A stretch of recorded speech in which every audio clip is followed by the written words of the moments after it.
good morning, good morning. This light is shining bright this morning, right? So listen, y'all know when I get that itch, right, to record, I have got to do it. So I was driving to work, right, and this is one of the best times that me and my daddy get to converse. In the car, okay? Where I'm so undisturbed and I don't hear everybody calling my name. So listen, so I was talking to my daddy, right? And I was telling him about some things that I want to accomplish and some things that I wanted to change.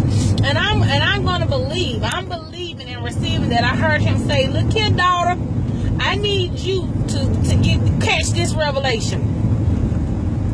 We say, I've heard a lot of people say, in 2016, I'm going to. In 2016, I'm making these changes. In 2016, okay, but what happens after 2016? So are you only believing that in 2016, these things are going to come to pass, or you're going to be able to deliver these things, or that these things are going to manifest? And I know that it's easy just to say in 2016. It's easy just to say that, okay? And I get why we say that, but get why we should not say that, or why we should modify how we're saying it.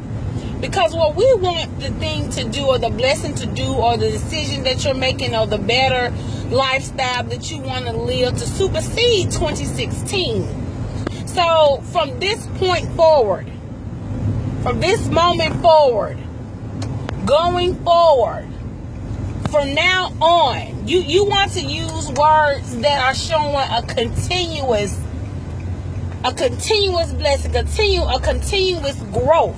Okay, so with my kids, right, I have a 3-year-old and a 5-year-old, and they're sisters. And when they at each other, yiggity, right? But when one of them get a spanking, the other one is there. Oh, it's gonna be okay. It's gonna be okay, right? And I would say, ooh, y'all is a hot mess. Ooh, this is chaotic in here. Oh my God, this is a disaster. Okay, so I would be saying words like that. So God said, let me hip you to this, little sister. Okay, let me hip you. All right, let's use those words. If you're going to use words, and we know that our words frame our world, then won't you use positive words? So when they start getting at each other and they be yakety going at each other, you guys have a healthy relationship. You guys have a beautiful sisterly love. You guys know how to share with one another. You guys are excellent communicators, and you know how to use your words wisely. Now, don't get me wrong, because for so long I've been saying the opposite of that and hoping for something else. Why are we speaking one thing and hoping for another? Right? When you should be lining everything up. So this is for me. Cam Newton said the other day that we sucked when they played the game. He said we sucked. We were horrible. But I'm talking to myself with a mirror in my face. I'm talking to myself. I'm making this video with a mirror in my face, because I've got to do better. I don't just want to go into 2016. I want my goals, the things that I want to achieve, the transitions that I want to make, the lives that I will influence. See that catch that? Not want to, but will influence. I want that to supersede, surpass 2016, and 2015 is not even done. So guys, my thought for today and my nugget for today is, let's watch our words. Our words frame our world, okay? And so let's start seeing what we want to happen, okay? So we need to start lining ourselves up, lining our words up with what we want to hear.